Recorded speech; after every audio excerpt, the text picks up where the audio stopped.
میرے پاکستانیوں، آج میں ایک آپ کے سامنے یہ ہنگامی جو میڈیا ٹاک کرنے لگا ہوں، یہ ایک ایسی خوفناک اور دردناک اور تکلیف دہ چیز ہے کہ میں سمجھا یہ انتظار نہیں کر سکتی کل کے لیے۔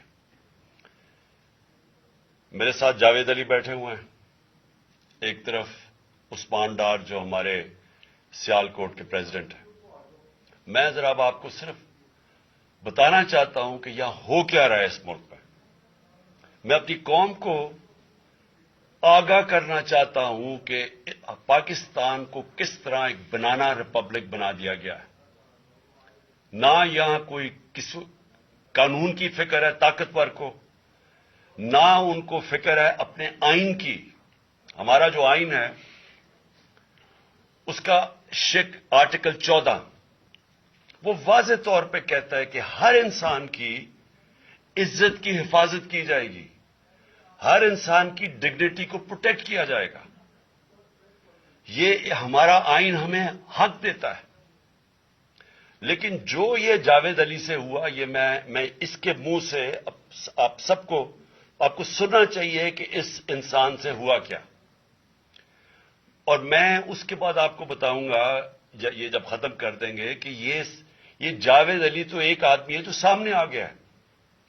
یہاں اتنے لوگوں کو انہوں نے جب سے ہماری گورنمنٹ گئی ہے اس طرح کے بیان دلوانے کی کوشش کی کہ یا ہمارے M Ps M N As جو تکڑے وزیر ہیں ان کے خلاف دو، یا ان کے اوپر ویڈیو فلم بنا دو، یا بلیک میل کرنے کے لیے ان کی کوئی آڈیو ٹیپس کر دو، یا ان کے اوپر کوئی کرپشن کے کیسز بنا دو بلیک میل کرنے کے لیے۔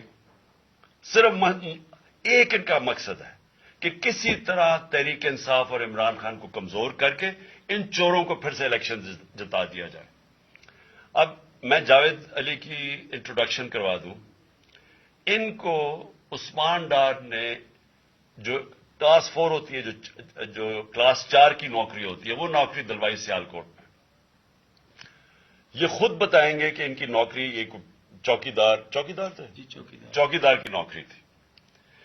ان کو اٹھایا گیا، پولیس نے اٹھایا، اور اس کے بعد نامعلوم افراد نے اٹھایا، اور اب ان سے پوچھے، ان کی زبانی پوچھے کہ ان سے کیا گیا۔ پھر میں واپس آتا ہوں آپ کے پاس۔ بولو جاوید۔ السلام علیکم جی، میرا نام جاوید علی ہے، میں چوکیدار کی نوکری کرتا ہوں ایجوکیشن ڈپارٹمنٹ میں۔ تو مجھے ادھر بلایا جاتا ہے کال کر کے کہ آپ آئیں ادھر اور آپ سیلری اپلائی کریں اور آپ کو جو ہے نا آپ کی سیلری ملے۔ میں ادھر گیا ہوں اور مجھے ادھر صبح 11 بجے سے لے کے تقریباً 3-3:30 بجے تک بٹھایا جاتا ہے۔ آپ بیٹھو، کرتے ہیں تقریباً ادھر 4 بجے کے قریب 7-8 پولیس والے آتے ہیں۔ وہ ادھر سے مجھے پہلے ہاتھ کڑی لگاتے ہیں، بعد میں میرے آنکھوں پہ اوپر شرٹ باندھتے ہیں اور اوپر چولا ڈال لیتے ہیں کہ جیسے میں کوئی دہشت گرد ہوں، ٹھیک ہے۔ ادھر سے مجھے پرائیویٹ گاڑی میں اٹھاتے ہیں اور لے جاتے ہیں نامعلوم جگہ پہ۔ ادھر جا کے میرے اوپر مارک چڑھا ہوتا ہے، آنکھیں باندھی ہوتی ہیں، تقریباً 7-8 بندے ہوتے ہیں، وہ جو مجھے جاتے فرش پہ لٹا دیتے اور مارنا شروع کر دیتے ہیں کہ تم نے عثمان ڈار نے تم سے کتنے پیسے لیے نوکری دلوانے کے لیے۔ میں کہتا نہیں دیے، پھر بھی مجھے دوسری دفعہ کبھی الٹا لٹکا دیتے ہیں کہ مانو تم نے عثمان ڈار کو پیسے دیے ہیں، کانٹریکٹر سے لے کے پیسے دیے ہیں۔ جب نہیں مانتا تب بھی مجھے کبھی سیدھا لٹکا دیتے ہیں، کبھی الٹا لٹکا دیتے ہیں۔ اور بعد میں جب میرے مثلاً کہ کبھی اینٹ ادھر سے اینٹ اٹھاتے ہیں، اسے دھاگے سے میرے نازک حصوں میں باندھ دیتے ہیں کہ مانو تم کانٹریکٹ سے پیسے لے کے عثمان ڈار کو دیتے ہو۔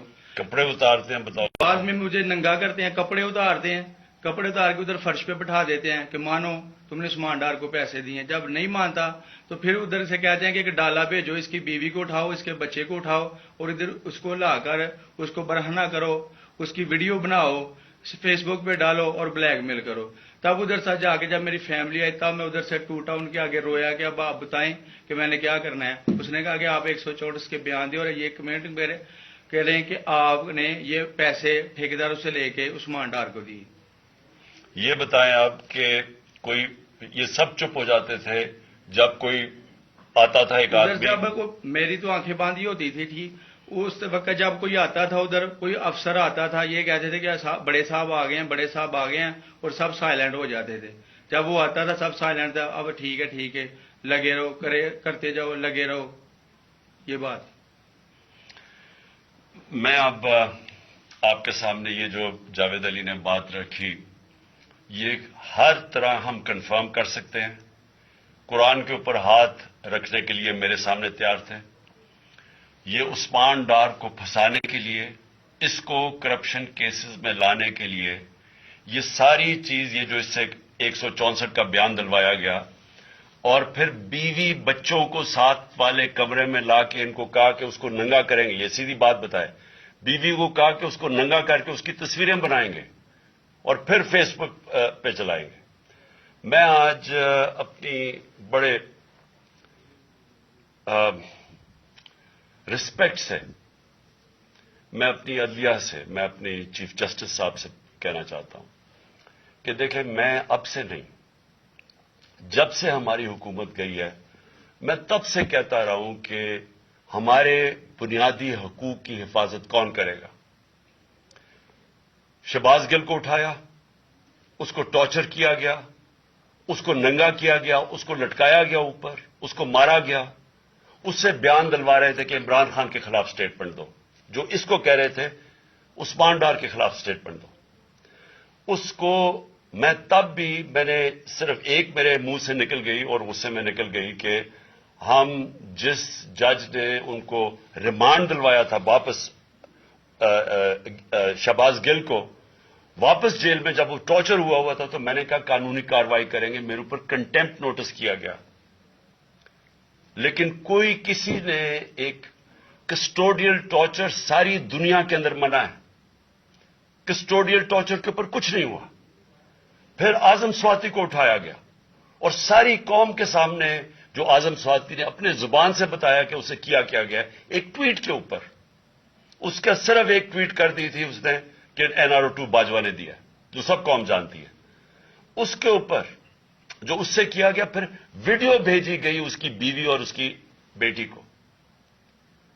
ایسی چیزیں اس ملک کی تاریخ میں کبھی نہیں ہوئی، یا میں تو نہیں کبھی سنی تھی ایسی چیزیں. شاید دہشت گردوں سے ہوتی ہوں، شاید کوئی باہر کے جاسوسوں سے ہوتی ہو، غداروں سے، لیکن اپنے شہریوں کو اس طرح کرنا اس ملک کی تاریخ میں کبھی نہیں ہوا.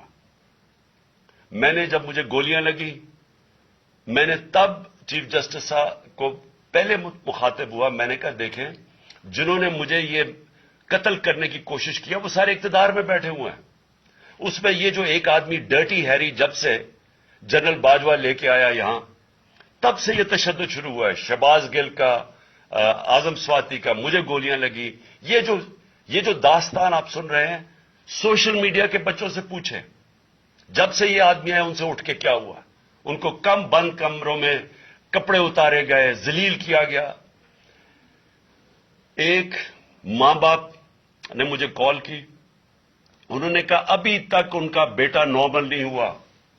اس سے اوپر اتنا تشدد کیا کہ وہ ابھی تک نارمل نہیں ہوا. اور میں ان کو کہا، جس طرح اس کو جاوید کو کہا میں نے سامنے آؤ، سب ڈرتے ہیں، نامعلوم افراد سے سب ڈرتے ہیں، اور کوئی کسی قسم کی پروٹیکشن کسی کو نہیں ہے، کیونکہ یہ قانون کے اوپر ہے، یہ جو مرضی کر لے، کوئی ان کو بچانے والا نہیں ہے. کوئی جاوید جیسے انسانوں کو جب یہ کرتے ہیں، اس کو پھر دھمکیاں دی گئی کہ تم نے یہ بتانا کسی کو نہیں ہے، تو ہم یہ کر دیں گے، ہم تمہیں یہ مروا دیں گے.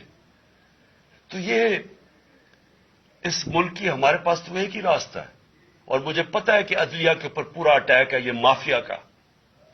یہ پالیٹیشین نہیں ہے، یہ مافیا ہے جو ٹیپیں بناتا ہے ججز کی، جو ہر قسم کی بلیک میل کرتا ہے. انٹیریئر منسٹر ٹیپ چلا رہا ہے کسی کی، یہ بالکل غیر قانونی چیز ہے. وہ جج کی ٹیپ چلا رہا ہے، وہ اس کی مریم وہ ٹیپ چلا رہی ہے کسی ارشد ملک جج کی، کبھی ثاقب نثار کی ٹیپ چل رہی ہے. یہ کسی مہذب معاشرے میں یہ چیزیں نہیں ہوتی. یہ کنٹرول کے لیے، عدلیہ کو کنٹرول کے لیے صرف یہ سارے حربے استعمال کیے جا رہے ہیں. میں آج اس پلیٹ فارم سے اپنے چیف جسٹس اور اپنی ہائر جوڈیشری کو، امید تو صرف آپ سے رہ گئی ہے. اس وقت جو جس طرح کا ظلم کیا جا رہا ہے، یہ نامعلوم افراد جو کر رہے ہیں اس ملک کے ساتھ، اور خاص طور پہ جو ڈرٹی ہیریا ہے، میری ساری انہوں نے یہ کیسے ہو سکتا ہے کہ میری جو ساری جے آئی ٹی کی رپورٹ تھی جو انہوں نے فورینسک ایویڈنس جمع کی ہوئی تھی وہ ساری ختم کر دی ہے. ان 4 آفیسرز کو پھر اوپر بٹھا دیا ہے جن کے اوپر پروسیکیوٹر جنرل نے کہا تھا کہ انہوں نے میری جے آئی ٹی کی ایویڈنس سیبوٹاج کرنے کی کوشش کی. اس نے ٹیررزم کورٹ کو بتایا ہے, ان کو واپس لا کے اوپر بٹھا دیا ہے. یعنی اس سے انصاف ملے گا؟ ساری ایویڈنس ختم کر دی ہے. تو ہمیں کدھر جائیں گے ہم؟ میری ریکویسٹ ہے چیف جسٹس صاحب, یہ جاوید علی کی اس کے اوپر موٹو ایکشن لیں, پتہ چلائیں کہ یہ کون لوگ ہیں. اور اوپر سے اس نے نامعلوم افراد نے اس نے سنا کہتے ہوئے کہ پولیس کے اوپر سارا الزام لگانا, پولیس کو پنچنگ بیگ بنانا اور کچھ نہ کہنا, نہیں تو اب تمہیں یہ کر دیں گے, مار دیں گے. دیکھیں جی, وقت آ گیا ہے. میں اپنی جوڈیشری سے یہ کہنا چاہتا ہوں کہ یہ جو بھی آپ کا سب سے بڑی جوڈیشری کی سب سے بڑی ذمہ داری ہمارے بنیادی حقوق کی حفاظت کرنا ہے. یہاں جس طرح یہ رجیم چینج کے بعد جس طرح بنیادی حقوق ختم کیے گئے ہیں, لوگوں کو لاوارث چھوڑ دیا ہے, سمجھ نہیں ہے لوگ جائیں کدھر انصاف کے لیے.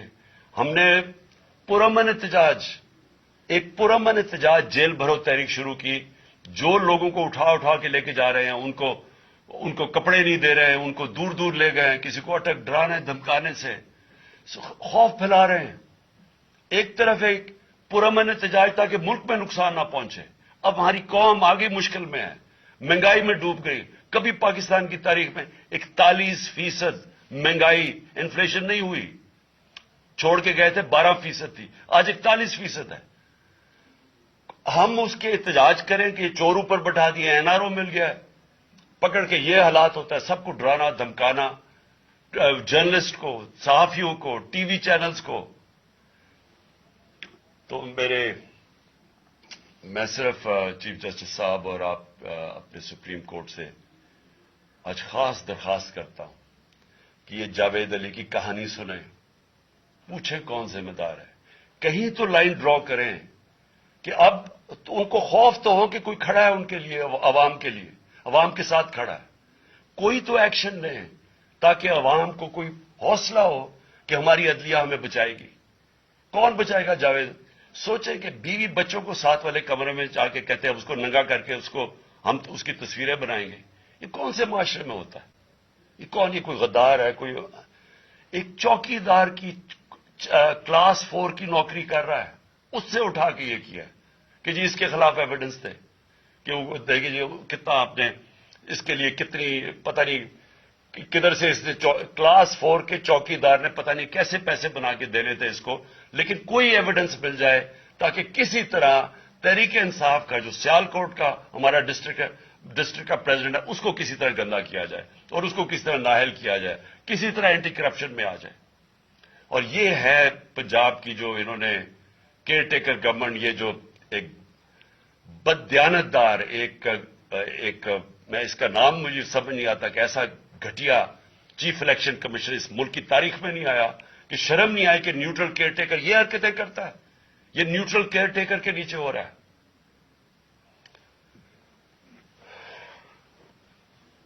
بہت بہت شکریہ.